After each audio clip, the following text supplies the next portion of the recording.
Hallelujah. Sige po, sa umaga pong ito, pwede po bang itaas po natin ang ating mga kamay? As high as we can this morning. Hararakaya baba sakara baba shikarakaya. Ishoro baba sakarakaya baba sikarakaya. Hararararara sakaba shakarakaya. Ishoro bobo sororokeyo basia. Isharakeyo masakarabake.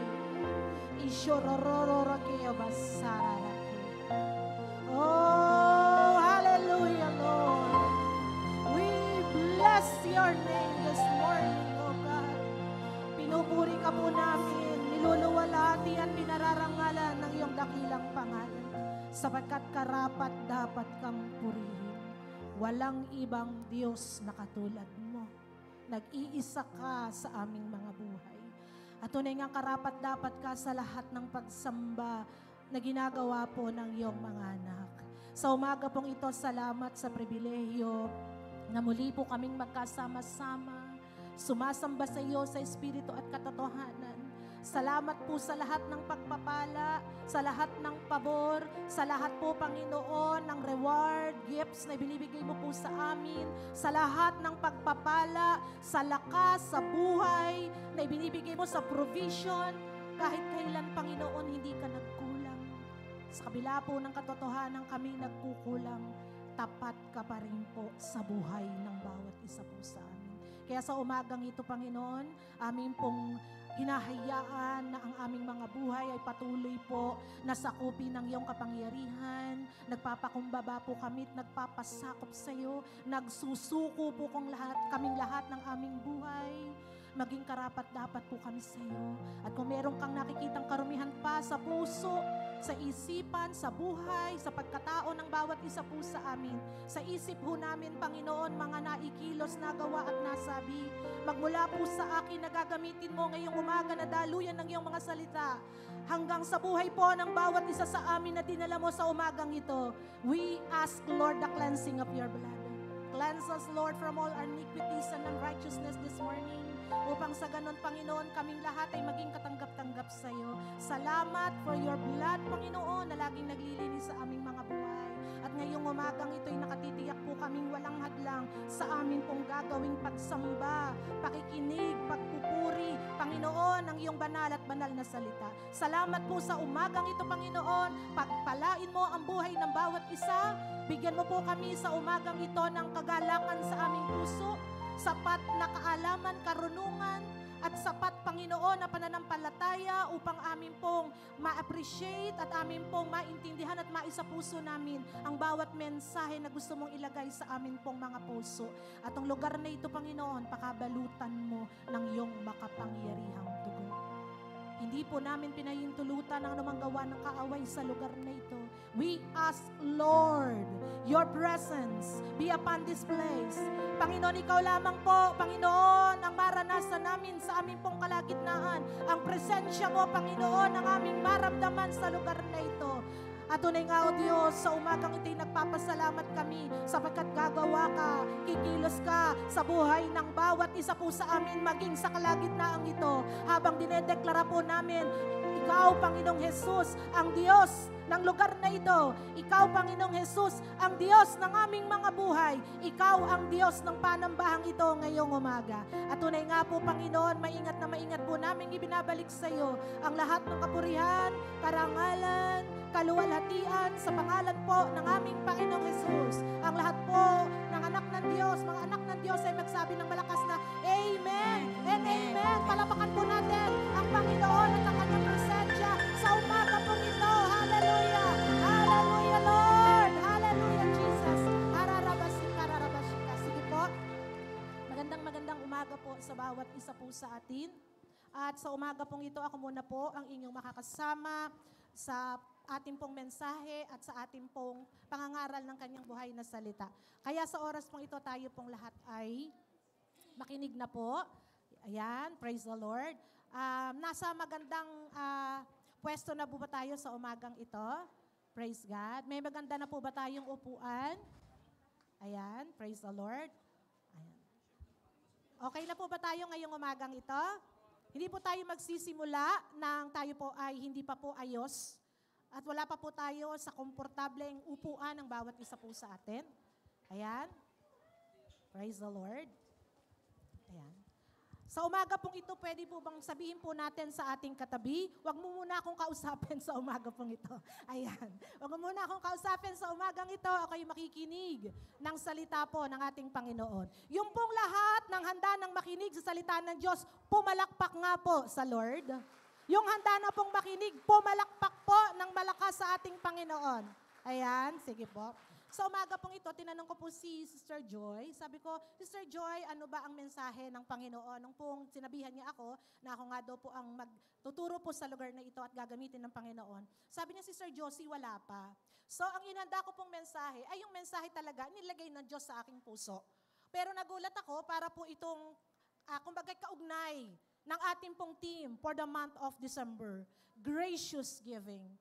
Gracious giving. Sapagkat ang mensahe po natin ngayong umagang ito ay pinamagatan ho nating unstoppable blessing. Unstoppable blessing. Pwede po bang pakisabi sa katabi ninyo, unstoppable blessing. Unstoppable. Ayan, tingnan nga ho natin ang ating team verse sa oras na ito. Ang ating pong key verse pala, key verse. Ang ating pong key verse ay matatagpuan po natin sa aklat ng 2 Corinthians chapter 9, verse 8. Ito po ay nasa New King James Version. Sabi po dito, and God is able to make all grace abound toward you, that you always having all sufficiency in all things, may have an abundance for every good work. Sa Tagalog po ng ASND Bible, at magagawa ng Diyos na ibigay sa inyo ang higit pa sa inyong pangangailangan upang sa lahat ng panahon ay maging sapat kayo sa lahat ng bagay at lagi ninyong matulungan ang iba. Isa pong katotohanan na sinasabi po ng 2 Corinthians 9:8, magagawa ng Diyos na pagpalain po ang bawat isa sa atin, higit sa ating kailangan at inaasahan. Upang sa pagpapalang ibinibigay niya sa atin, tayo po ay maging sapat sa lahat ng ating pangangailangan at makatulong naman po sa iba na nangangailangan. Tanong ko po sa inyo ngayong umagang ito, meron ho ba tayong mga inaasahang pagpapala mula sa Panginoon? Meron ho ba tayong ipinapanalangin sa Diyos? Naniniwala ho ba tayo na sa umagang ito, yung unstoppable blessing ng Panginoon ay Kanya hong ipagkakaloob at kaya niyang ibigay sa buhay ng bawat isa po sa atin? Amen po ba? Palakpakan po natin ng Lord. So magtutuloy-tuloy na po tayo sa mensaheng ito. Ano po bang ibig sabihin ng unstoppable? Pag sinabi pong unstoppable, ang sabi po, impossible to prevent or stop. Impossible to prevent or stop. Hindi kayang pahintuin. Hindi po kayang pigilan. Hindi po kayang sawatain. Hindi po kayang hadlangan ang mga pagpapala ng Panginoon. And that's unstoppable. Walang po pwedeng makapigil sa pagpapala ng Diyos na gusto pong ipagkaloob sa atin. At alam mo ng Lord sa umagang ito, sino po ang gusto niyang pagpalain. Amen po. Alam ng Lord ano ang ating pangangailangan sa umagang ito. And what is blessing? Ano po bang ibig sabihin ng blessing? Tingnan ho natin doon sa ating, ayan. Ang blessing po, ito yung favor, ito yung reward, and gift from the Lord. Pag sinabi pong pagpapala, yan po yung hinahabol lagi, paborito po natin, di po ba? Pagpapala. Ang ibig sabihin po ng blessing, pabor mula sa Panginoon. Gantimpala ng ating Panginoon, kaloob o regalo ng Diyos sa bawat isa po sa atin. Kaya pag binagtugtong po natin, no, yung pong unstoppable at saka yung blessing, unstoppable blessing, ang ibig sabihin po nito, continuous blessing, continuous favor, continuous reward, continuous gift from the Lord, and it abide all the days of our lives. Mga kapatid, nandiyan po ba tayo? Naunawaan ho ba natin ang mensahe ng Panginoon? So pag sinabi pong unstoppable blessing, continuous, tuloy-tuloy na mga pagpapala, pabor, gantimpala, kaloob mula sa Panginoon. At ito ay hindi po panandalian lamang. Hindi po ito para sa sanlinggo lang, sa isang buwan, sa isang taon. Ang sabi po dito, it abide all the days of our lives. It abide. Mananatili po ito hanggang tayo ay nabubuhay. Amen po ba ron? So yung pagpapala po ng Panginoon, pag sinabing unstoppable blessing, ito po ay mananatilit magtatagal, mananatili habang ako at ikaw ay narito pa sa daigdig na ito. At habang tayo po nasa langit na, yung continuous blessing pala ng Lord ay mararanasan natin hanggang doon sa langit na permanente nating tirahan.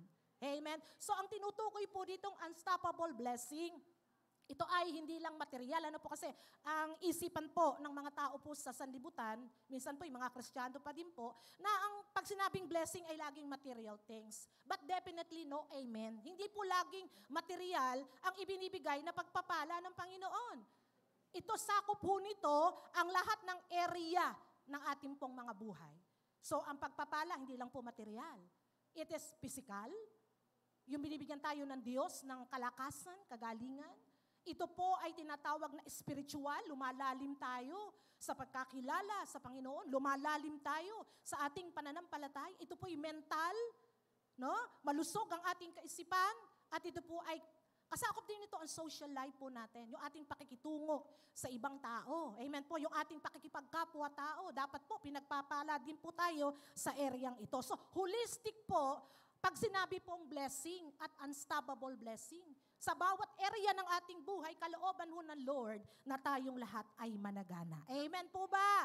Magtuloy-tuloy. Hindi po huminto, hindi po tumigil ang mga pagpapalang inilalaan ng Panginoon sa bawat isa po sa atin. Ngayon po tingnan ho natin yung ating verse, yung pong verse natin kanina. Ulitin po natin yung verse natin. Ano po? Sabi po dito sa 2 Corinthians 9:8, magagawa ng Diyos na ibigay sa inyo ang higit pa sa inyong mga pangangailangan para sa lahat ng panahon ay maging sapat kayo sa lahat ng bagay at lagi ninyong matulungan ang iba. Sabi pong ganon, kaya tayo pinagpapala ng Panginoon to bless others. Amen po. To bless others, to bless the church, to bless the people around us, to bless your mananampalataya, amen po, kapananampalataya natin sa ating Panginoon at sa lahat ng aspeto ng ating buhay. Pagpalain po tayo at maging pagpapala sa iba. Ngayon po tingnan natin ng ilang mga bagay. Meron po tayong 5 puntos na pag-aaralan sa umagang ito. 5 points po. 5 puntos po na kailangan natin sa ating buhay pananampalataya para makuha po natin at matanggap ang tinatawag na unstoppable blessing. How to claim unstoppable blessing from the Lord. How? Paano ho natin makukuha ang mga tuloy-tuloy na biyaya at pagpapala ng Panginoon sa bawat isa po sa atin? Kayo nga po yung mag-isip muna.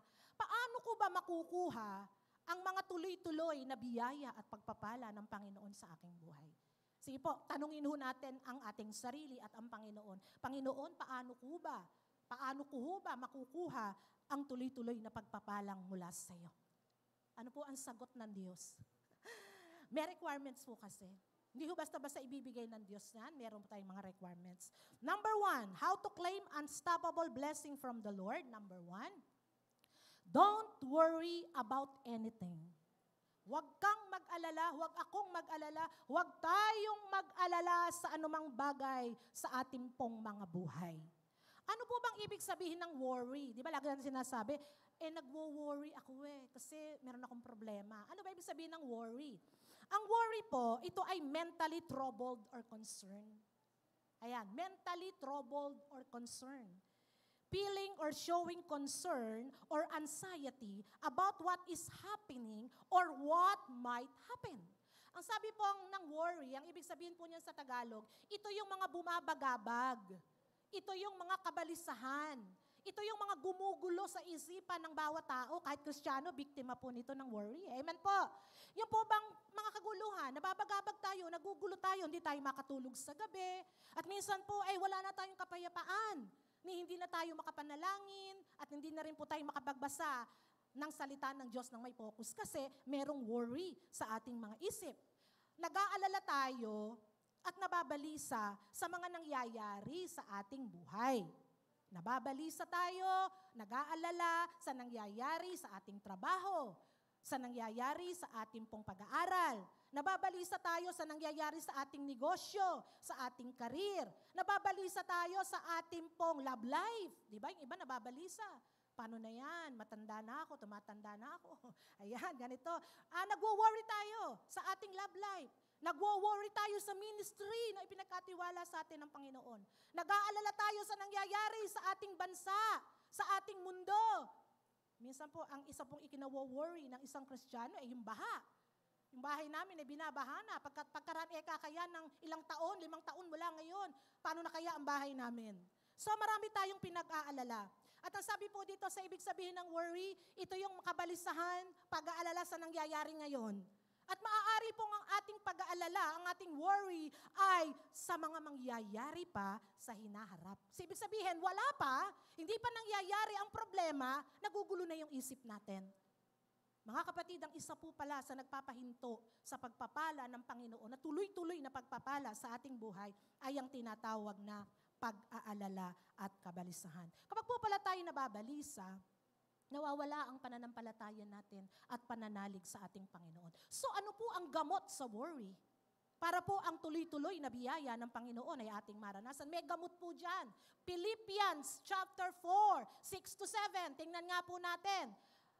Philippians 4, 6-47. Naka-highlight. Malaki po kasi yan. Bakit lumiit yung nilagyan ko ng ng malalaking, naka-ano po yan.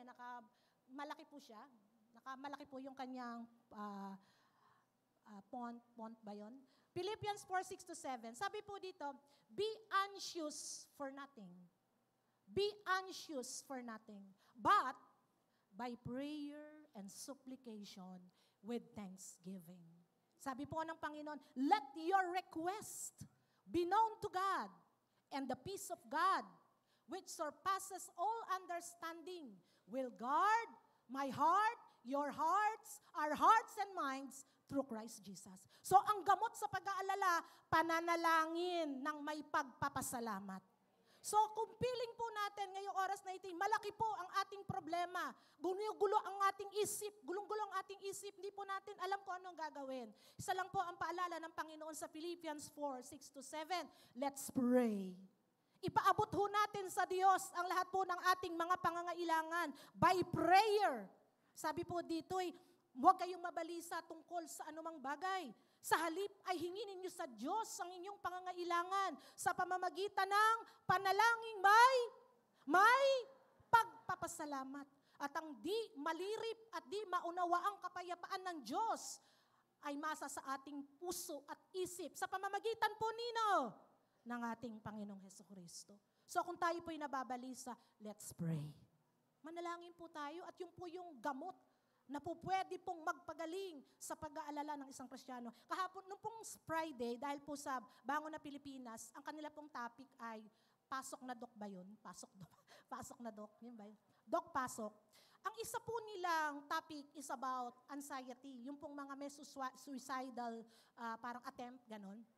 Alam niyo ba ang sabi niya? Ang pinakamabisang gamot sa taong may anxiety at merong worry sa buhay ay hindi po, of course, psychiatry, psychology, mga gamot, pero ang sabi niya, ang pinaka-best na pwedeng gawin ng tao kapag siya'y nag-aalala ay manalangin talaga sa Panginoon. Yun ang number 1 na makatutulong sa kanya. Secondary lang ang psychiatrist talaga. Amen po. So pag tayo po'y nagwo-worry, let's pray. Ipaabot sa Diyos. Sabihin sa Diyos ang lahat ng ating ikinababalisa, ang ikinatatakot ho natin, at hayaan ho natin ang Diyos ang kumilos at kumontrol sa buhay ng bawat isa po sa atin. Alam niyo po, marami pong bagay uncontrollable. Hindi po natin kayang kontrolin at hawakan ng mga sitwasyon sa buhay po natin. Ang Diyos lang po talaga ang pwedeng kumontrol ng mga bagay na hindi po natin kayang kontrolin sa buhay. So ano po ang gagawin natin? Ibigay ho natin at ilagak sa Diyos na pwedeng humawak at kumontrol ng lahat po ng ating mga pangangailangan sa buhay. Isa pa pong verse dyan, Matthew, Tagalog po, Mateo 6:31 hanggang 33, magandang balita Biblia. Sabi po dito, at kaya't huwag kayong mabalisa. Tingnan niyo po sa inyong kakainin, iinumin, daramtin. Ito po yung mga basic needs ng tao. Iinumin, kakainin, daramtin. Ano po? Sapagkat, tingnan niyo po yung salita, sapagkat ang mga bagay na ito ang kinahuhumalingan ng mga taong walang pananalig sa Diyos. So, ang pag-aalala, ang worry, ay isang bagay na pinagkakaabalahan ng mga taong walang pananalig sa Diyos. So, ang pagkakaiba lang po ng isang Kristiyano, sila'y may worry, meron silang trouble, meron din tayong trouble. Ang isa lang pong pagkakaiba po ng isang Kristiyano, hindi po tayo nahuhumaling sa pag-aalala. Sapagkat alam nating meron pong Diyos na may hawak ng ating buhay. Ano po ang dapat gawin? Ano po? Sabi po dito, alam ng inyong amang nasa langit na kailangan ninyo ito. So, ibig sabihin, yung ating kakainin, iinumin, daramtin, alam ng ating amang nasa langit. At ang sabi dito, ngunit, meron pong gagawin ng isang Kristiyano, ngunit, basahin nga po natin, pag sumakitan ninyo, pag sumakitan, may effort, meron pong gagawin. Pag sumakitan, ninyo ng higit sa lahat, ang pagharian kayo ng Diyos at mamuhay ayon sa kanyang kalooban at ipagkakaloob niya ang lahat ng kailangan ninyo. Bakit naman ho tayo magwo-worry kung ang Diyos ang nangako? Amen po, ba't ako'y magwo-worry? Nangako na nga ang Panginoon. Alam naman pala niya yung ating kakanin. Alam naman pala niya yung ating iinumin. Alam naman pala niya yung ating pangangailangan. Bakit tayo magwo-worry? Ang sabi po dito, unahin ng Diyos. Seek ye first the kingdom of God and His righteousness, and all these things will be added unto you, will be added unto me, will be added unto us. Amen po. Palakpakan po natin ng Lord. Kaya sa buhay po natin bilang Kristiyano, don't worry about anything. Huwag tayong mag-alala. Just relax and pray. Just relax. Magkakaroon tayo ng wrinkles. Kakasakit lang po tayo kapag tayo ay nag-alala sa buhay. Huwag ho tayong mag-alala. Matapos nating manalangin, iwan na ho natin sa Diyos. But meron kang gagawin. Pag sumakitang hanapin ang kaharian ng Diyos at ang kanyang katwiran. Palagay niyo ho ba dahil inuna natin ngayong umaga na sumamba sa Panginoon at magpuri sa Kanya, naniniwala ho ba kayong alam na ho ng Diyos paano tayo pagpapalain ngayong umaga? Amen? Inuna natin ang Panginoon, alam ho na Lord, paano pagpapalain ang bawat isa po sa atin. Maniwala po kayo. May blessing ang Diyos. Amen. Pangalawa po na puntos, how to claim unstoppable blessing from the Lord. Pangalawa, trust God. Sabihin nga po natin sa ating katabi, trust God. 1, 2, 3, go. Trust God. Pagtitiwala sa Panginoon. Ano ho bang ibig sabihin ng pagtitiwala sa Panginoon?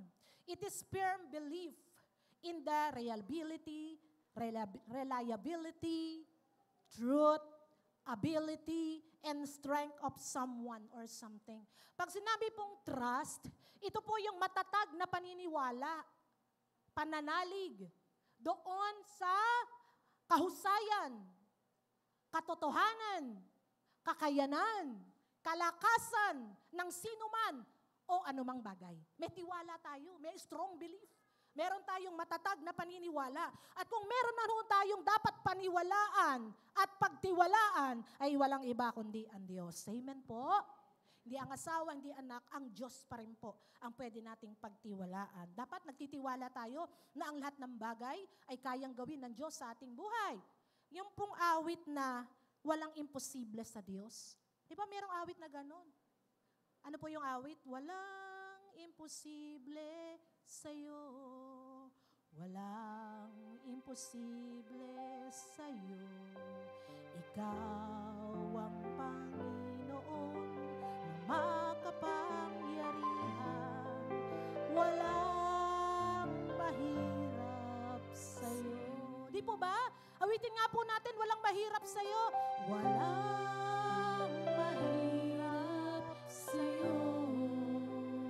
Yes, Lord.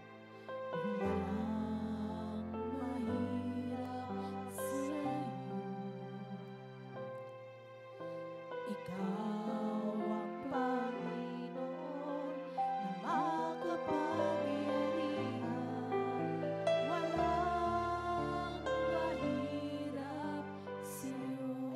po, walang mahirap sa Diyos sa taong tunay na nagtitiwala sa Panginoon. Walang mahirap sa Diyos sa taong tunay na pananalig sa Diyos. Sabi po ng Jeremiah 17:7-8, tingnan nga po natin. Jeremiah 17:7-8, tingnan nga po natin yan. Praise the Lord. Sabi po dito sa New King James Version, "Blessed is the man who trusts in the Lord, and whose hope is the Lord. For he shall be like a tree planted by the waters, which spread out its roots by the river, and will not fear when heat comes, but its lips will be green, and will not be anxious in the year of drought, nor will cease from yielding fruit." Alam niyo ba ang taong nagtitiwala sa Panginoon? Katulad siya ng isang puno na ang kanyang ugat umaabot sa ilog at sa tubig. Hindi siya natatakot dumating man ang mahabang tag-araw. Hindi siya natatakot dumating man ang mahabang pagtagtuyot. Ang kanyang dahon sa kabila ng tagtuyot at mahabang tag-araw, berde pa rin ang dahon. Amen po ba? Hindi natutuyot, hindi nalalanta, at walang tigil sa pamumunga. Ganyan po ang tunay na nagtitiwala sa Panginoon. Ano man ang dumating na pagsubok sa buhay, ano man ho ang mga kinakaharap na mga trials in life, patuloy pa rin po na namumunga sa kapanahunan. Hindi natutuyo, hindi nalalanta, laging sariwa ang kanyang dahon sapagkat ang kanyang ugat ay umaabot doon po sa tubig na nagbibigay sa kanya ng masaganang pagpapala. Amen po! Ganun po ang nagtitiwala sa Panginoon. Kaya po, magtiwala ho tayo sa Lord. Itiwala ho natin sa Lord ang lahat ng bagay sapagkat alam po ng Diyos kung paano ho tayo pagpapalain. And number 3, kasama po talaga to pagdating sa unstoppable blessing Pwede ho bang basahin po natin 1, 2, 3? Lakasan po natin. Bill, malakas pa po. How to claim unstoppable blessing from the Lord? Learn to give. Ala ho tayong pupuntahan pagdating ho sa tinatawag na pagpapala. Ang tao ho talagang pinagpapala yung mapagbigay. Pag maramot, hindi talaga dadalo yung pagpapala kahit ano gawin ho natin. Kahit po ang araw, ang gabi, gawin nating araw, kung hindi po tayo nagbibigay ng tapat sa Panginoon, wala hong pagpapala. Maluluma ho tayo at masisira tayo. At sabi pong malalaos tayo, ngunit hindi darating ang pagpapala kung hindi po natin gagawin ang pangatlo, learn to give. Sabi po dito ng Luke 6:38, New King James Version. Luke 6:38, New King James Version, sabi po dito, give, and it will be given to you. Good measure, pressed down, shaken together, running over, will be put into your bosom. Ang sabi po ng Panginoon, magbigay ka at ikaw ay bibigyan. Hustong takal, amen po, siksik at liglig, umaapaw na pagpapala ang ibibigay ng Panginoon.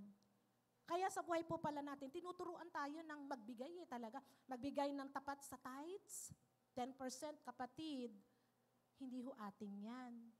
Binabalik ho natin sa Diyos ang mga pagpapalang ipinagkaloob niya sa atin.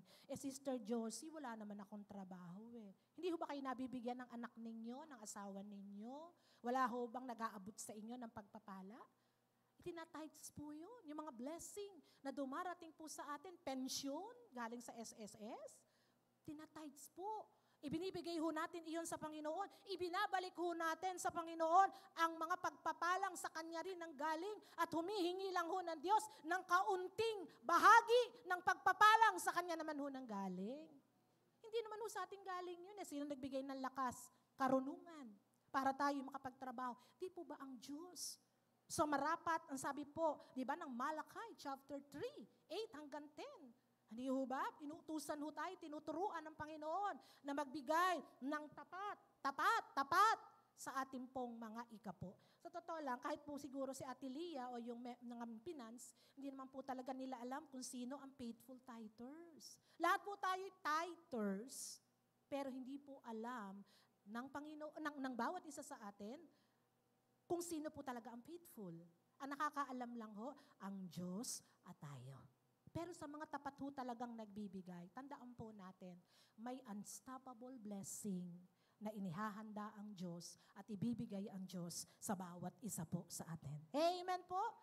Ang pagpapala, ibibigay ng Diyos kapag natuto po tayong magbigay, magtanim sa gawain ng Panginoon. Maging yung pangako nating pledges, cornerstone, lot acquisition, lahat pong yan, nangako tayo. Pero naniniwala ho tayong hindi po sa atin manggagaling ang ibibigay natin. Ang ibibigay ho natin sa Diyos pa rin manggagaling. Tinatest lang ho ng Lord ang faith natin. Amen po. Pero ang totoo, sa bawat paghakbang po natin ng pagbibigay, ang Diyos po talaga ang nagkakaloob para may ipamigay tayo o ibigay tayo at meron tayong itulong sa gawain ng Panginoon. Amen po. Amen. So palakpakan ho natin ang Panginoon. Dito po sa 2 Corinthians 9:6, yan nga po natin ang 2 Corinthians 9:6. Amen po. Sabi po dito, Tagalog po ito eh.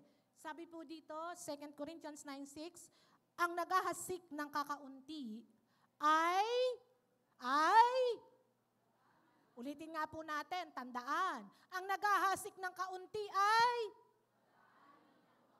at ang naghahasik naman ng marami ay, that's the principle of God. Wala ho tayong pwedeng baguhin dyan eh. Ang prinsipyo ng Diyos, ang pamantayan ng Panginoon, noon, ngayon, at sa darating pang panahon sa pagbibigay, yan pa rin. Hindi po nababago yan. Ang nagbibigay ng kaunti, kaunti lang po ang pagpapala. Ang nagbibigay po ng marami, maraming pagpapala. Prinsipyo na po yun ng Diyos eh. Alam nga namang nagtanim ka ng palay sa isang paso. Huwag kang aasa nang aani ka ng kaban. Sa paso ka lang nagtanim. Amen po. Pero pag ikaw ay nagtanim sa malawak na bukirin hektarya, ang tinamnan mo ng palay, asahan po natin, kaban-kaban ang aanihin po natin. Amen po. So, ang sikreto pa rin po, gaano karami tayong magbigay at paano tayo magbigay sa gawain ng Panginoon. That's the principle of God. Di na po yan mababago. Yung taong talagang palabigay, giver, generous, talaga pong pinagpapala po yan. Hindi po yan kayang hadlangan kahit ni Satanas. Di ba sa Malakay chapter 3, 8-10, sasawayin ng Diyos ang mga mananakmal. Ano po ang mananakmal? Ang demonyo. Hindi tayo kayang nakawan ng pagpapala. Ibibigay ng Diyos ang mga pagpapalang kailangan natin sa takdang panahon. Amen po ba? Amen. So, ang number 3, na principle how to claim unstoppable blessing, I learn to give. Pangapat po. Ayan. Pakibasa nga po. Sige po, sabay-sabay po tayo. 1, 2, 3. Ulit po, mas malakas. Mas malakas pa po. Amen. So take delight in God's law / Word of God. Alam niyo po, ano po bang ibig sabihin ng delight? Great pleasure. Strong feeling of happiness. Pag sinabi pong, alam mo, may delight ako sa salita ng Diyos eh. Meron tayong malaking kasiyahan. Meron tayong malaking kagalakan. Meron tayong malaking katuwaan. Saan po? Sa pagbabasa, pagbubulay-bulay, pakikinig ng salita po ng ating Panginoon. Tingnan ho natin ang Psalm 1:1-3. Psalm chapter 1:1-3. Tingnan ho natin. Maganda po itong verse na to eh. Psalm 1:1-3, New King James Version. Sabi po dito, blessed is the man who walks not in the counsel of ungodly, nor stands in the path of sinners, nor sits in the seat of scornful, but his delight, amen? But his delight is in the law of the Lord. And his law, he meditates day and night. Amen po?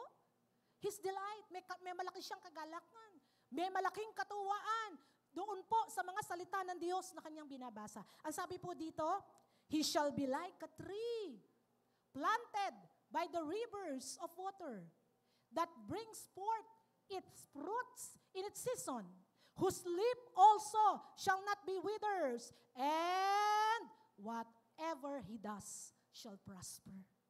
Tingnan niyo po, and whatever he does shall prosper. Sabi po dito, mapalad ang taong hindi naaakit niyong masasama upang sundan ang kanilang payot maling halimbawa. Hindi sumasama sa mga taong laging adhikay, pagtawanan at lait-laitin ang Diyos na dakila. Nagagalak siya. Meron siyang great delight, great joy. Laging magsaliksik ng banal na aral. Ang utos ni Yahweh, siyang binubulay, gabi at araw. Ang katulad niya ay isang punong kahoy nasa tabing batisan. Sariwa ang dahon. Amen po. Laging namumunga sa kapanahunan. At anumang gawin ay nagtatagumpay. Lahat ng hawakan ng kamay, may tagumpay. Amen po. Dahil may delight eh. Kaya ang sikreto pala ng unstoppable blessing talaga, i-connect natin ang ating buhay araw-araw dito po sa banal na kasulatan sa salita ng Diyos. Amen po, wag natin kalilimutan araw-araw. Ilagay natin ito sa ating isip, ilagay natin ito sa ating puso, ilagay po natin ito sa ating mga alaala, huwag natin kalilimutan. Sapagkat ito, yung mga nakasulat dito, ang magdadala po sa atin ng tagumpay. At lahat ng hawakan ng ating kamay, tiyak magtatagumpay. Palakpakan po natin ng Diyos. Biro niyo yung hawakan ng kamay natin. Kaya imposible pong pagpalain ang isang tao, magkaroon siya ng unstoppable blessing kung wala siyang kaugnayan sa Word of God. Hindi man lang niya binubuklat. At sino po kaya rito kasi may binaba po sa atin, di po ba? Mga workers, no? Yung pong baklat ng Genesis, nababasa po ba natin? Nababasa po ba natin? Ako honestly po, hindi lang po ako nagpo-post. May personal posting po ako. Binabasa ko po kasi alam po, ang Diyos ang nakakaalam ng lahat ng ating ginagawa. Magkaroon po tayo ng connection dito sa Diyos kasi ito sa totoo lang po, hindi natin pwedeng sabihin na mahal natin ang Diyos kung hindi natin mahal ang Kanyang salita.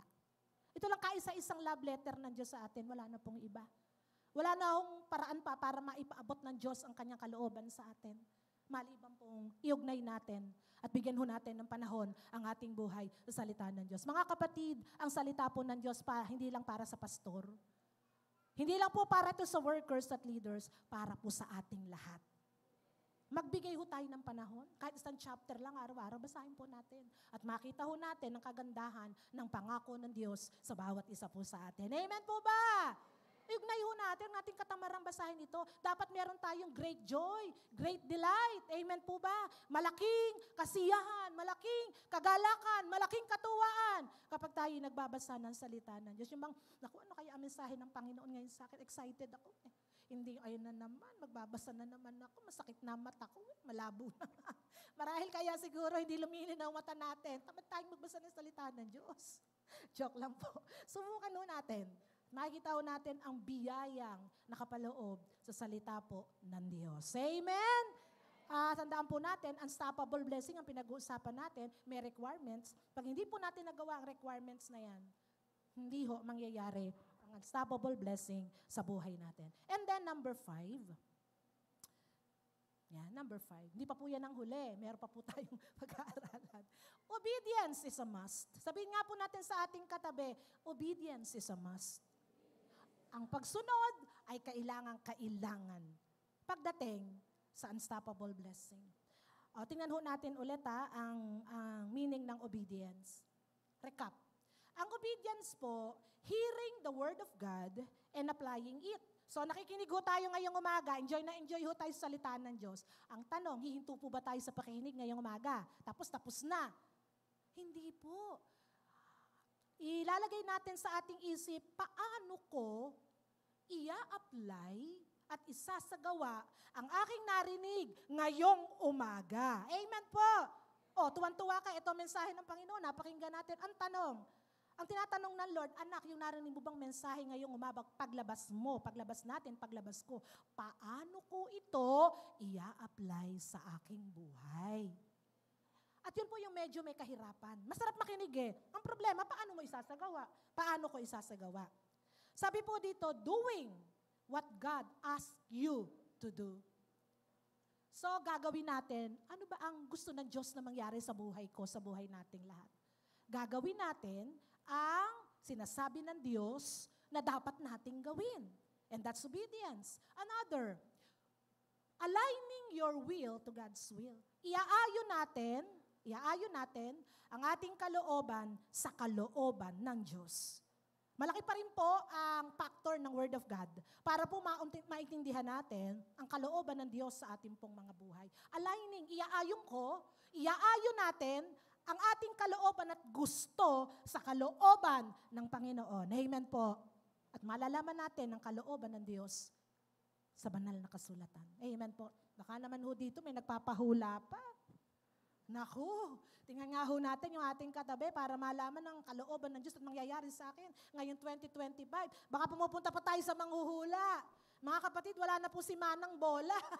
Tapos na po yun. Amen po.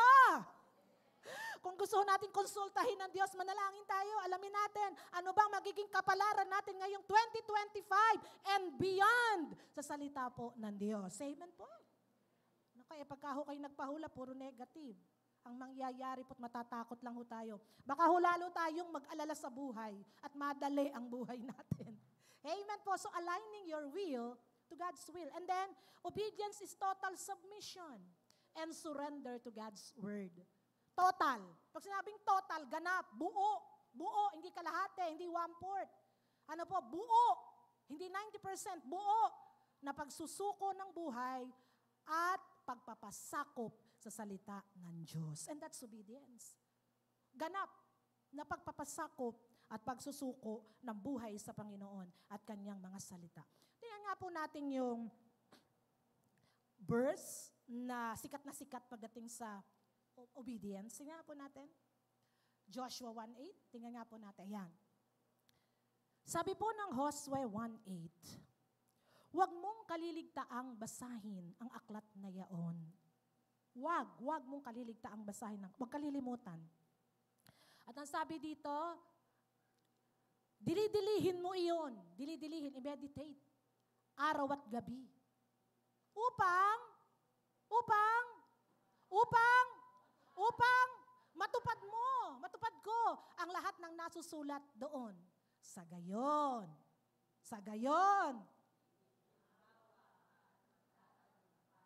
Si Brother Eddie Huba nagsabi niyan?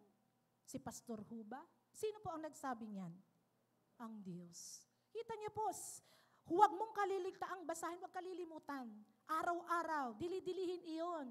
I-meditate mo iyon upang matupad ang lahat ng nasusulat doon. At kung magkagayon, sa kadarating ang ginhawa at tagumpay sa buhay ng bawat isa po sa atin. Palakpakan po natin ng Diyos. Kaya, sorry po sa sasabihin ko, pag tamad ho tayong magbasa ng Biblia, wala tayong panahon, hindi ho man darating ang tinatawag na unstoppable blessing. Mahirapan ho tayo talaga na guminhawa at magtagumpay. Bakit po may Kristiyanong tagumpay na sa buhay? Kahit anong hirap at pagsubok na dumating, parang siya na lang ata pinagpapala ng Diyos. Lahat nasa Kanya na. Why? Spiritually, materially, physically, nasa Kanya na. Why? Tingnan ho natin siguro, alamin natin ang Kanyang buhay Kristiyano. Bakit nangyayari sa Kanya ito? Marahil meron siyang hindi nakakalimutan. Ang Diyos at ang salita ng Panginoon. Nag-i-invest ho talaga siya sa Word of God. Amen? Kaya po hindi mapigilan kahit ng kaaway ang mga pagpapalang ibinibigay ng Diyos sa kanyang buhay. Amen po. Tingnan ho natin, may paalala ho ang Panginoon. Remember this. Nga po natin. Remember this. Nasa po.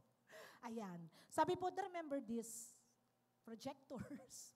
Remember this, expected blessing sometimes delay. Do you believe that? Expected blessings from the Lord sometimes delay.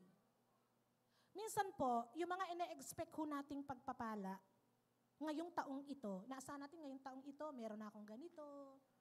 Itong taong ito, meron na akong bahay. Itong taong ito, may boyfriend na ako. Wala pang boyfriend.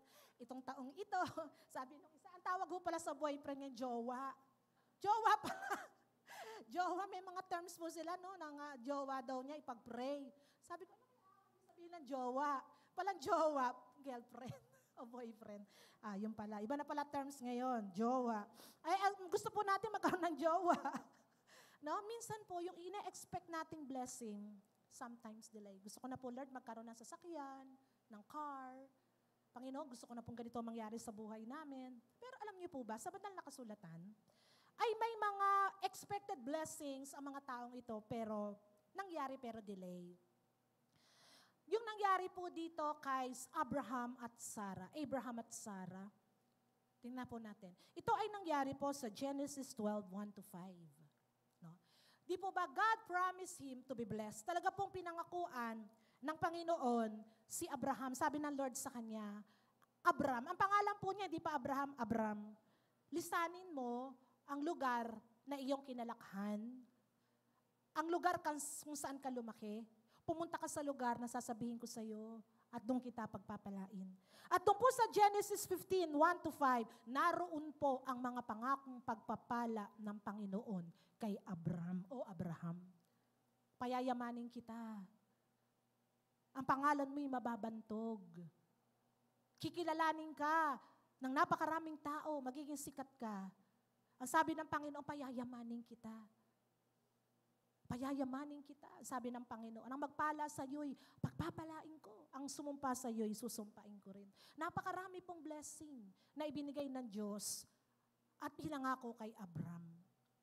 Pinangako rin po ng Panginoon sa Genesis 15, 1-5. Ito po yung promise ng Lord na para pong nag-struggle silang mag-asawa. Alam niyo po bang si Abram, bago umalis ng Ur Caldea, mayaman na po siya. Mayaman na po. Kaya nandun siya sa comfort zone. Nandun na siya sa isang lugar na talagang blessed na siya. Marami siyang mga kayamanan, ari-arian, okay ang kanyang pamilya. Tapos sasabihin ng Lord sa kanya, umalis ka sa lugar na kinalakhan mo at dadaling kita sa lugar na kung saan mas lalo kitang pagpapalain. Medyo, kung ikaw po si Abraham, medyo maguguluhan ka syempre. Nandito na ako sa comfort zone ko. Dito na ako pinagpala, dito na ako yumaman, andito na yung bahay ko, andito yung pamilya ko, tapos paalisin ako dito. No? Pero, ito po, isa pa po sa pangako ng Diyos sa kanya. Genesis 15, 1-5, God promised him a son. So si Abraham, di na po siya after sa kayamanan, mayaman na po siya. Meron po siyang isang mithiin sa kanyang puso. Meron po siyang isang panalangin sa kanyang puso. Alam mo ito ng Diyos. Gusto nilang magkaroon ng anak. The problem, si Sarah ay barren. Hindi po siya magkakaanak na. Baog. At sa totoo lang po, matanda na, nilipasan na siguro, menopausal. Di ba yung mga babae, ako nga po nung nagpatingin po ako siguro, one year ago, sabi niya, kailan po kayo nag-menopause? Ito pong taon, siguro mga 3 years na. Ay, kaya pala nag-shrink na po yung mattress niyo. Yung palang babae, kapag po siya ay nalipasan na o kaya nag-menopause, nakukulubot na yung kanyang mattress. Kulubot. So sa kaso po ni Sarah, kulubot na. Paano mangyayaring magkaanak siya? Kulubot Hindi ba matanda na, nalipasan Paano mangyayari? Pero alam nyo, sabi ni Abraham sa Genesis 15, 1-5, sabi niya, Panginoon, pinayaman mo ko, tinupad mo yung pangako ko, pero sino pong magmamana ng aking kayamanan? Pinaparaphrase ko lang po. Sino magmamana ng aking kayamanan? Yung po bang alipin kong si Eliezer? Yung po bang magmamana? Sabi ng Panginoon, halika Abraham, lumabas ka.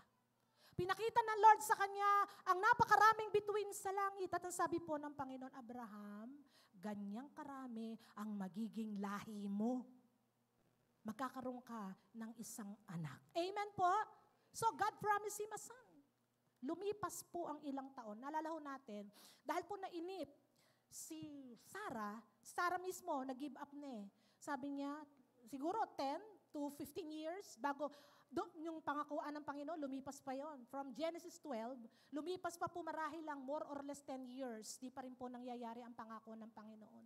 Matandang-matanda na po sila. Nung 75 years old si Abram, bata-bata pa. Lumipas pa yung 10 or 15 years, more or less, wala pa pong dumarating na anak sa kanila.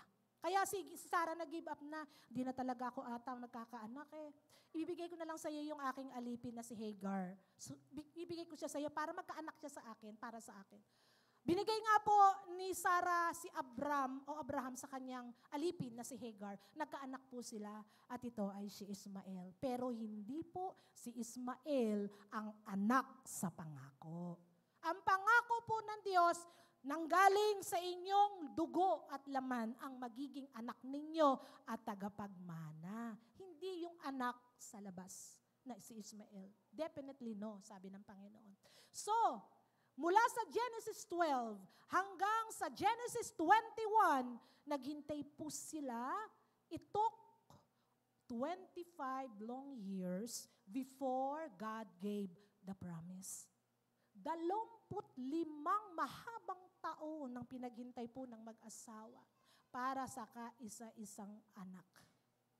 Ang sabi po ng Genesis 21, 1-7, nilingap ho ng Diyos itong sino po ang nilingap ng Diyos? Si Sarah. Naalala po ng Panginoon ang pangako niya kay Sarah at nung taon na yon, nagbuntis si Sarah, nanganak ng isang lalaki, pinangalanan pong Isaac. Kaya nga po nung siya po ay nag-iiwi ng kanyang baby, tumatawa po talaga si Sarah. Sabi niya, naku, ito bang edad ko na ito? Na ako halos 90 years old na. Nagpapadede pa ako ng bata, nag-aalaga pa ako ng bata. Sa totoo lang, sa panahon natin, ano na yun apo sa tuhod. Yung 90 years old, may apo sa tuhod na yun, natalampakan. Pero ang kanyang inaalagaan, sarili niyang anak. Normal normal. Normal, wala hong cesarean session. Hindi ho nahirapan si Sarah. Pagpalakalooban ng Panginoon, aayusin lahat ng Diyos Hindi nahirapan si Sarah. Nanganak agad. Amen po. Kahit matanda na, kaya walang imposible sa Diyos Doon ho pinatunayan na ang Diyos po ay Diyos na napakabuti. Ang pagpapala ho pala ng Panginoon, sa tingin natin ay delay, pero sa Diyos, yon ang perfect timing. Amen. Ang Diyos laging may perfect timing. Tayo lang po yung nagmamadali. Tayo lang po yung parang naiinip. Pero yung pangako ng Diyos at blessing, ibibigay niya sa tamang panahon na kailangan na natin ito.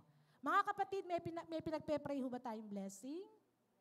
Huwag kang mag-alala, on the way na yon kahit delay. Amen! Kahit delay, because darating ang pagpapala sa right time, tamang panahon. Ang pagpapala ng Diyos hindi late, hindi naman siya nauuna. Laging perfect timing ang blessing ng Lord. Kita niyo po, kung maaga pong ibinigay ng Diyos yung anak nila, ni Sarah at Abraham, hindi niya mapapatunayan na ganun pala ang pananalig talaga ng mag-asawang ito. Hindi mapapatunayan talaga ng mag-asawang ito na walang imposible at walang hindi kayang gawin ang Diyos. Sinira po nito ang pamantayan ng siyensa. Lahat po sinira ng Diyos dahil sa kanyang kapangyarihan. Amen po? Kaya ang pangako ng Diyos at pagpapala ay dumarating. Sa paningin natin ay delay, pero sa Diyos, laging perfect timing ang blessing ng Diyos. Baka magulat ka pa Ang na-expect mo next year pa. Baka mamaya, pag uwi mo. Baka bukas, amen po, nandyan na, kumakatok na ang pagpapala ng Panginoon. Ako po, nag-pray. Kasi po ako desperado na po sa apo. Totoo po yan, gusto ko nang magka-apo. At purihin ang Panginoon, binigay ho ng Lord. At meron po akong apo na napakaganda. Amen po. Walang kokontra dahil makakagalit tayo. Pinakamaganda, sabi ang lola ko, pinakamaganda, pinakamatalino ang aking apo. Amen po. Amen. Naalala ko po isang kapatiran Sabi niya, Sister Josie, alam mo ba nung maliit siyang apo ko na yan, sinakay ko sa tricycle. Ang sabi apo mo ba yan? Ba't ang pangit? 2 buwan daw niyang hindi binate. Kaya kung gusto ho ninyong batiin ko kayo, yung pipintasan ng apo ko. Joke lang po. Siyempre sa lola, sa nanay, ang anak ang pinakamaganda. Amen? Ayan, mamaganda yung apo ko. Nandyan ho ba yung aking apo? Ayan. Ayan, nandyan ho ba sila? Praise the Lord. Ayun, ang aking apo, si Elisaya Roche. Yan po ay bunga ng panalangin at pagpapala ng Panginoon. Dati po nung ipanganak yan, premature po yan. Naku, sa totoo lang po, nung makita ko yung bata, ang wang-awa ako, sabi ko, ba't ba Panginoon ako nagkaroon ng ganyang apo? Talagang pangit. Totoo po, kinakarga ko, ang uwa ako, naku Lord, ayokong i-post. Pagtatawa na ng naku, tinan nyo nga ako ngayon, kapakaganda palang bata. Amen? Napakabuti ho ng Diyos talaga. Ang mga panalangin natin, yan po yung pinakamahalagang pagpapala na tanggap namin sa Panginoon. Ang aking kaisa-isang apo. Amen po. Palapakan nga po natin ng Lord. Walang imposible sa Diyos. Ayan, number 2, remember this. God reserves blessing for us different from others. Nandiyan po ba tayo mga kapatid? God reserves blessing for you and for me different from others. Mga kapatid, ang pagpapala po ng Panginoon sa buhay natin, iba-iba. Hindi natin pwedeng ikumpara yung pagpapala ni Sister Ellie sa pagpapala ko. Yung pagpapala ni Ate Lia sa pagpapala ni Sister Edith. O yung pagpapala ninyo sa katabi ninyo. Iba-iba ang gustong pagpapalang iparating ng Diyos sa atin, depende sa inaasahan natin at panalangin na nasa ating puso. At tandaan natin, hindi po ibibigay ng Diyos ang isang pagpapala kung alam ng Diyos, mapapahamak tayo at malalayo tayo sa Panginoon. Hindi po ibibigay ng Diyos yan. Kasi hindi niya kalooban, bibigay ko sa ito, malalayo ka sa akin, wala ka ng pagsamba. Amen po. Mawawala ka sa paglilingkod. Hindi ibibigay ng Diyos yun. Sapagkat sabi nga ni Pastor, naalala ho natin, hindi lahat ng pagpapala ay galing sa Diyos. May mga pagpapala pong mapagbalat kayo, kala mo pagpapalain ka, pero yung pala, malalayo ka sa Diyos. Ultimong linggo, may trabaho Paano ka makasasamba? Kaya dapat pala, pag mananalangin, tama po si Pastor na, pag-pray, Lord, walang pasok ang linggo. O kahit Sabado at Linggo, kasi yan po yung ministry talaga natin Pag-pray ho natin. At alam niyo ho bang ang Panginoon ay may nakalaang pagpapala sa bawat isa po sa atin? Ang Diyos po, hindi po niya nakakalimutan ng bawat isa. Hindi po tayo nakakaligtaan ng Diyos. Wala pong kinalilimutan ng Diyos sa kanyang mga tunay na anak. Kung piling ko natin parang nakalimutan na ata ng Diyos yung ipinanalangin ko sa Kanya. No, amen. Naalala ho ng Diyos yun. Kita niyo po, nung gunawin ng Diyos ang Sodom at Gomorrah, naaalala ho kaagad ng Panginoon si Abraham. Alam ng Panginoon na may pamangkin si Abraham na si Lot na nandoon sa city of Sodom at Gomorrah na pag ginunaw niya, mapapahamak po ito. Amen po. Hindi ho nakakalimutan ng Diyos sa mga tapat na anak niya. Hindi po nakakalimutan ng Diyos ang pagpapala niya sa bawat isa sa atin. Gusto ko pong tingnan natin ang Genesis 21:9-20. Kukwento ko na lang ho. Life of Hagar and Ishmael. Daan po natin, sino po ang anak sa pangako? 1, 2, 3. Sino po ang anak sa pangako? Si Isaac. Si Ishmael po ay anak sa ibang babae po yun Hindi po yun yung pangako, hindi po yun ang pinangkukuhan ng Diyos. Isang pangyayari po ang dumating sa Genesis 21:9-20. Isang araw po ay naglalaro yung magkapatid, si Ishmael at saka si Isaac. Alam niyo po, nagkaroon po ng matinding selos at galit si Sarah sa anak ni Hagar na si Ishmael. Siyempre, hindi niya anak yun No? Alam niyo bang sabi niya kay Abraham, sa kanyang asawa, palayasin mo na yang anak mo na yan. Hindi siya ang magiging tagapagmana, anak ko lang. Anak ko lang ang magiging tagapagmana, hindi pwede ang anak mo sa labas. Kasi sabi ng Lord, tama naman si Sarah. Talagang hindi si Isaac, hindi talaga si Ishmael ang tagapagmana, kundi ang tunay ninyong anak na si Isaac. Kaya po, naging malupit po si Sarah kay Hagar at doon sa anak nito. Alam niyo bang pinalaya sila ng bahay? Sabi ni Sarah kay Abraham, palayasin mo yung mga mag-ina na yan dito. Hindi iyan ang po pwedeng maging tagapagmana. Binibigyan ko lang ho ng buhay, baka hanapin niyo po sa Bible yan, makagalitan ako ni Pastor. Kinukuwento ko lang ho. Ang ibig sabihin nun, para praising. Ano po? Kinukuwento ko lang po, para mabigyan natin ng buhay. At hindi kayo antukin. Sino pa hindi inaantok? Tas nga po ang kamay ng di inaantok. Amen. So yun po. Sabi niya, palayasin mo sapagkat wala yung karapatan sa ari-arian nating dalawa. So, malungkot po si Abraham kasi anak niya din yun Pinaghanda niya na makakain at pagkatapos, umalis na po sa bahay nila itong si Hagar at Ishmael. Alam niyo po, nung nandun na po sa disyerto yung mag-ina, paikot-ikot po, nagagala. Wala silang mapuntahan, walang bahay. Pinalayas na sila, hindi sila pwedeng bumalik.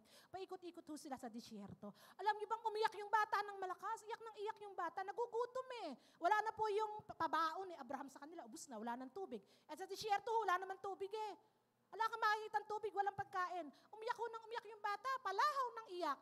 Di ba ang mga bata pag nagugutom kahit anong heli mo, hindi titigil yan. Kasi nagugutom. Amen po. Iyak ng iyak yung bata. Iyak ng iyak yung bata. At pagkatapos, awang-awa ho si Hagar. Sabi niya, hindi ko matitiis na makita ang anak ko sa ganitong kalagayan. Hindi ko matitiis na mamatay ng gutom ang aking anak. Biglang-bigla po nagsalita ang Diyos. Narinig ng Diyos yung iyak ng bata. Amen. Narinig ng Diyos yung panalangin at nasa puso ni Hagar. Sabi po ng Panginoon, huwag kang matakot at mangamba, Hagar, pagpapalain ko rin ang anak mo. Siya ay magiging malaking bansa. Ibe-bless ko rin siya. Alam niyo ba, naglinaw ang mata ni Hagar. Nakakita po siya ng isang balon. Nag-provide po ang Lord ng tubig at pinainom niya ang kanyang anak. Minsan po, sa pagpapala po ng Panginoon sa ating buhay, minsan nadirimlan po yung mata natin Minsan humahanap tayo ng ibang pagpapala, pero ang totoo, nasa harap na natin ang tunay na pagpapala. Ang hinahanap po kasi ng tao, kahit Kristiyano, yung wala sa kanya. Yung nasa kanya, hindi niya na ituturing na pagpapala kasi kinukumpara niya yung pagpapala niya sa iba. Specific po at personal, iba-iba ang pagpapala ng Diyos sa atin. Daliri nga natin, di pantay-pantay Yung pakayang blessing na ibibigay ng Diyos sa atin. Mga kapatid, wag nating hanapin yung wala sa atin. Alam niyo po, merong kanya-kanyang blessing ang Lord na gusto niyang ibigay po sa atin. Sabi po ng Lord, pagpapalain ko ang anak mo. Yung pagpapala ni Isaac, given na yun Talagang ibibigay ng Diyos yun. At yun ang magko-continuous, magpapatuloy na mga pagpapalang ipinangako ng Diyos kay Abraham, kay Isaac at sa kanyang lahi. Pero si Ismael, meron ping specific at meron ding nakalaang pagpapala ang Diyos sa kanya. Alam niyo po bang si Ishmael ang lahi ng Arab nations, ng Middle East? Lahat ng langis nasa kanila, kaya pinayaman po talaga din. Hindi pinabayaan ng Diyos ang anak ni Hagar at ni Abraham. Amen po? Hindi pinabayaan at tandaan po natin, hindi rin pababayaan ng Panginoon ang bawat isa sa atin. May nakalaang pagpapala ang Panginoon sa buhay mo at sa buhay ko at sa buhay nating lahat. Amen po ba? Palakpakan natin ang Panginoon. May nakalaan, may nakareserve. Ang sabi po diyan God reserves. Nakareserve. Di ba? Pagpunta tayo sa isang handaan, reservation. Naka-reserve ka na kahit may umupo doon, hindi nila paupuan yun. Reserve na yun. Amen po. Nakalaan na sa iyo yun. Mga kapatid, kahit po minsan na nagtatagal sa paningin natin, meron na pong reserve blessing na nakalaan sa iyo at sa akin at sa ating pamilya. Alam niyo po ba yung blessing po ng Panginoon kay Abraham? Hindi lang po sa pamilya niya. Nung sinabi ng Lord na pagpapalain kita, payayamanin kita, hindi lang po yung immediate family niya, buong angkan at lahi niya. Amen po. Buong angkan. Kaya ang Panginoon, napakabuting Diyos, buong angkan, buong lahi ang pagpapalain. Kaya lang, sa isang banda, kapag tayo sumuway sa Panginoon, ikatlo hanggang ikaapat na saling lahi ang parusa at sumpa ng Panginoon. Kaya mahirap po talaga ang sumuway sa Diyos. Amen po ba? Kaya paalala ng Lord. And number 3, the last. Blessing from the Lord are conditional. Always. Conditional po talaga. Ang pagpapala ng Panginoon ay laging may kondisyon. Ano po ito? Deuteronomy. Basahin nga po natin ang Deuteronomy. Nandiyan po yan 28, 1-3. Deuteronomy 28, 1-3. Ano po ang sabi diyan? Now, it shall come to pass, if you diligently obey the voice of the Lord, your God, to observe carefully all His commandments, which, teka anak, ibalik natin. Which I command you today, that the Lord your God will set you high above all nations of the earth. Sabi po dito ng Panginoon, through Moses, kapag dininig ninyo ang tinig ni Yahweh at sinunod ang kanyang kautusan, babantog niya kayo sa gitna ng mga bansa. Magaganap nga sa inyo ang mga pagpapalang ito kung susundin ninyo ang aking mga utos. Mga kapatid, meron pong sinasabi ang Deuteronomy 28, 1-3. Ang pagpapala po ng Panginoon ay conditional. Laging if. Kung mangyayari sa inyo ang lahat ng pagpapalang ito kung susundin ninyo ng buong puso ang kautusan ng Panginoon. So, meron pong requirements talaga para po ang unstoppable blessing ay mangyari sa buhay natin. Kung tatanungin po natin ng Panginoon, alam niyo bang gustong-gusto at willing na willing ang Panginoon pagpalain po tayong lahat? Gustong-gusto ng Diyos yun eh. Ang yaman ng Diyos eh, kanino ba ibibigay yan? E di sa kanyang mga anak na naglilingkod sa kanya, tumatawag sa kanya, nananalangin sa kanya araw at gabi. Kanino niya ibibigay ang mga blessing? Kaya lang ho, tandaan po natin, kung magkaminsan, yung mga pagpapala po hindi dumarating sa ating buhay. Minsan po hindi naman ho kasalanan ni Satanas eh. Hindi ho kasalanan ni Satanas. Alam niyo ba kung sino talaga ang may kasalanan? Tayo. Si Satanas po wala namang magagawa yan kung sinusunod natin ang salita ng Diyos. May protection nga eh. Ang Diyos yung mananaway eh, kapag tayo talaga sumunod sa Diyos. Sasawayin ho ng Lord. Ang lahat ng mga peste, mga salot, anumang bagay na makakaapekto sa atin para po yung pagpapala ay hindi po makarating sa ating buhay. Kaya lang, kung atin pong titingnan, sino kaya ang may problema? Minsan po, Kristiyano na rin. Bakit po nahihinto, nababalam, napipigilan ang mga pagpapalang nakalaan naman talaga sa Kanya at sa atin at sa ating lahat. Dahil kung magkamisan, di po natin nasusunod ang requirements ng Panginoon.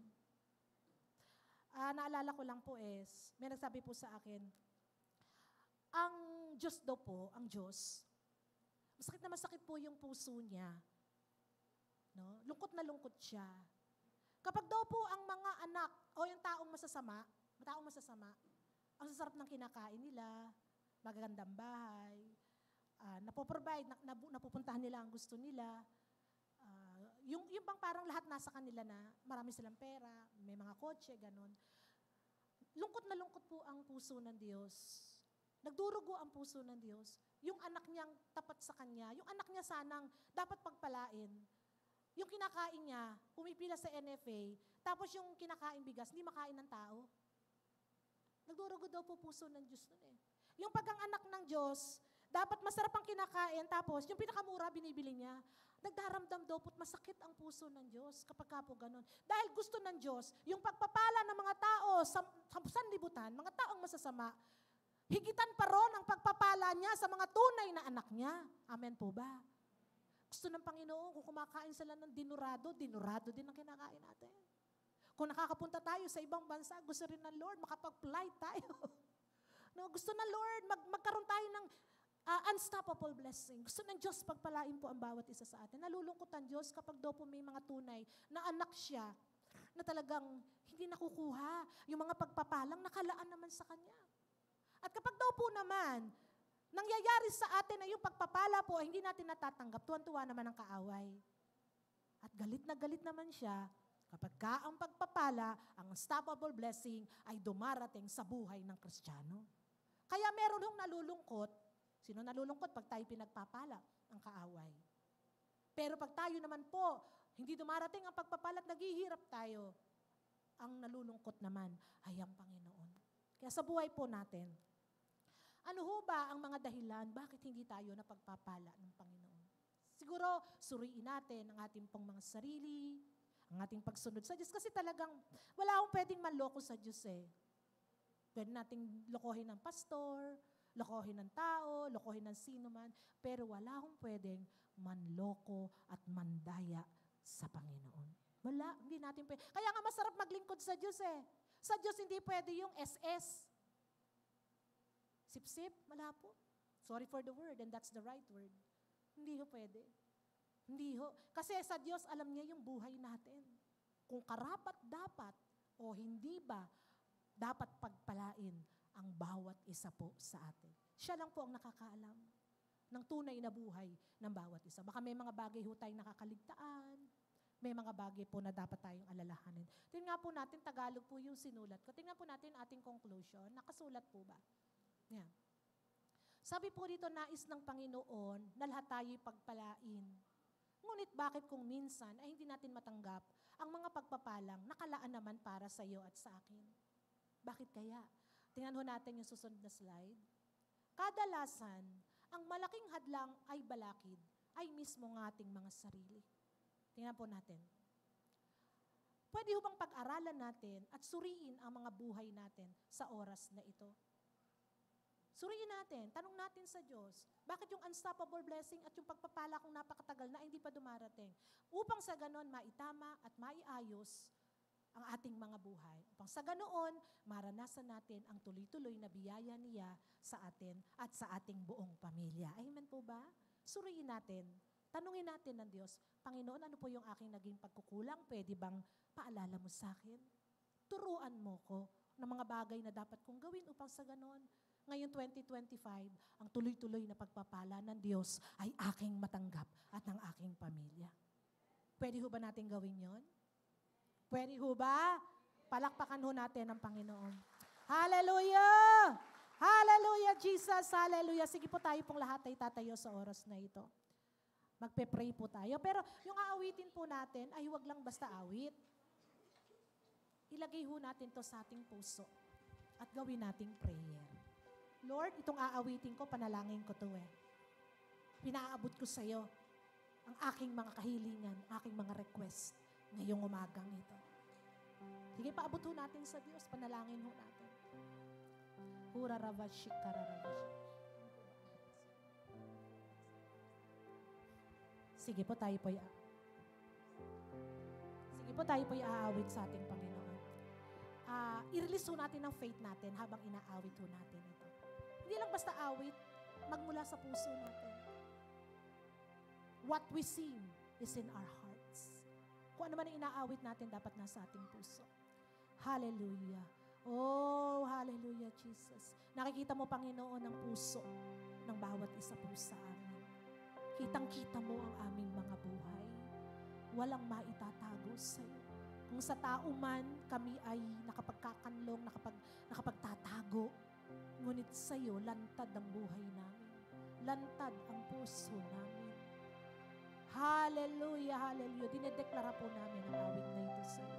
This is our faith. This is our belief. Hallelujah, hallelujah. Sige po, awit po tayo sa iyo. Hura rabashik. Hayayayaya sakarabashika. Hura bababababa sakarababababa sakarabashika. Hura kaya babababa sakarabashika. Yes, Lord. Hallelujah. Hura kaya babababa.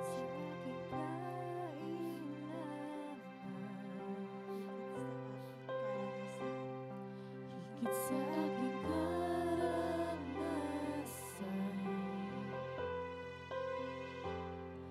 higit sa aking isipin ay kaya mong gawin. Higit sa aking kalakasan,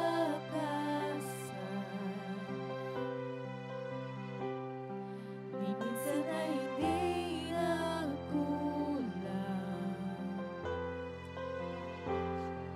Higit sa aking isipin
Diyos, walang mahirap sa iyo, Panginoon. Let the congregation be heard.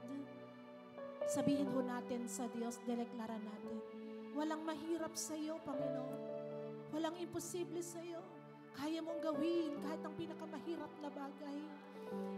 Yes, Lord. Pakinggan mo po ang panalangin ng iyong mga anak sa umaga pong ito. Pakinggan mo ang deklarasyon ng bawat isa. Minsan pa po,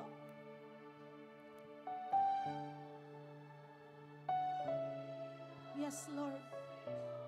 This is our declaration. This is our faith.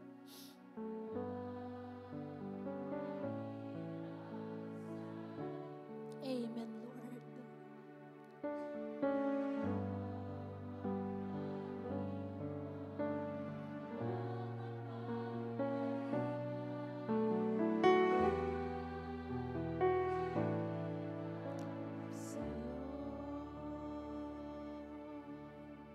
Hallelujah, Lord. Panginoon, salamat sa paalala mo sa bawat isa po sa amin. Hindi po aksidente na ito po ang mensahe mo. Ito ay nilagay mo sa aking puso upang sa ganun ay mapaalalahanan ako at ang bawat isa po sa amin. Na naglalaan ka ng hindi humihinto na mga pagpapala. Panginoon, ang pagpapala mo ay gusto mong maging tuloy-tuloy. Hindi kayang pigilan, hindi kayang pahintuin kahit ng kaaway. Hayaan mo, O Diyos, na ang nag-uumapaw at tuloy-tuloy na pagpapala ay maranasan po ng bawat isa po sa amin. Yung favor mo, O Lord, yung reward at gantimpala na inilalaan mo, yung mga kaloob at regalo mo sa aming buhay, ito man po ay material, ito man ay physical, ito man, Panginoon, emosyonal, ito man po ay social. Panginoon, katagpuin mo pong lahat ang buhay ng bawat isa sa amin at dumaloy ang masaganang pagpapala sa iyong mga anak na inuna kang hinanap ngayong umagang ito. Hindi nahadlangan ng anumang bagay. Inuna ka sa umagang ito at sumamba sa iyo. Huwag mo rin pong kalimutan ang bawat pangangailangan, ang bawat pagpapalang ipinangako mo sa amin, sa aming pamilya at sa aming buong angkan, Panginoon. Alalahanin mo, Panginoon, yung mga pangako mo na pagpapala na noon pa man ay pinanghako mo na po sa amin. Kung meron man pong pagpapala na antala, na babala, hindi po nangangahulugan, alam namin, hindi mo ito ibibigay. Meron lamang pong testing of faith, O Lord. Tinetest mo lamang katulad ni Abraham at ni Sarah ang aming pananampalataya sa iyo. Pero alam namin ang pagpapalang yon ay papunta na po, papunta na sa aming pamilya at papunta na po sa aming angkan, Panginoon. Papasalamat po kami sapagkat ang Diyos ang nangako at hindi tao. Hindi sinungaling. Handang tumupad sa mga pangako mo sa amin lahat. At ngayong umagang ito'y tinatayuan po namin. Inaangkin po namin ang masaganang pagpapala mo sa buhay ng bawat isa po sa amin. We claim, Lord, unstoppable blessing from you. Ang mahalaga, Panginoon, ay napaalalahanan kami. Huwag kaming mag-alala sa anumang bagay. Huwag kaming magbagabag, huwag naming abalahin ang aming mga sarili sa napakaraming pag-aalala sa mga bagay sa mundong ito. Tumingin kami sa iyo at magtiwala kami sa iyo. Umasa kami ng totohanan at ganap sa iyong kayang gawin sa aming buhay. Magkaroon kami ng pagkakataon ng iyong mga salitay, bigyan naming puwang sa aming mga puso. Magkaroon kami ng malaking kagalakan sa pag-aaral at pagbabasa ng iyong salita. Araw-araw ito'y aming bulay-bulayin upang maintindihan namin ang mga plano at kalooban mo sa aming buhay at ito'y aming masunod. Panginoon, magkaroon po kami ng ganap na pagsunod sa iyong mga salita. Hallelujah, sapagkat may nakalaang ka na mga pagpapala sa buhay ng bawat isa. Naglalaan ka, Panginoon, ng nag-uumapaw at hiwalang patid na pagpapala sa mga anak mong tunay na susunod sa iyo. Kaya, Panginoon, inaangkin po namin na sa umagang ito, bukas ang kalangitan, Panginoon. There's an open heaven this morning. At ibinubuhos mo ang masaganang pagpapala sa iyong mga anak. Ang sabi mo, Panginoon, Lord, sa Hebrews 4:16, huwag kaming magkatubiling lumapit sa mahabaging trono mo sa kalangitan.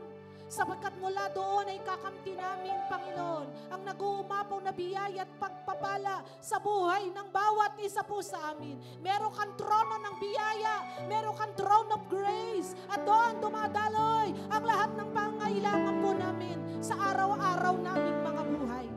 At naniniwala po kami, walang isa man ang makakaligtaan sa umagang ito. Walang isa man ang makakalimutan mo.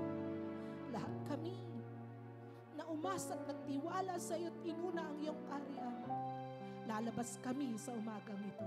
Bit-bit ang nag-uumapaw na pagpapala at tuloy-tuloy na pagpapala, Panginoon. Lalo na ngayong Kapaskuhan, walang magkukulang. May masaganang hapagkainan, Panginoon, sa amin pong lamesa, sa amin pong hapagkainan. Po-provide mo ang lahat ng aming pangangailangan upang kami maging pagpapala po sa iba, sa aming pamilya, sa kapatiran, sa mga taong nangangailangan. Maraming pong salamat sa umagang ito. Dinedeklara po namin ang pangako mo sa buhay ng bawat isa po sa amin na ang pagpapala ay dadaloy sa aming buong sambayan. Yung pagpapala mo kay Abraham, ito rin po ay magtutuloy-tuloy sa aming pamilya at sa aming. This is our Lord, our faith. This is our belief. Tinatayuan po namin at pinakahawakan ang mga pangako mo sa aming mga buhay. At inaangkin namin na sa umagang ito,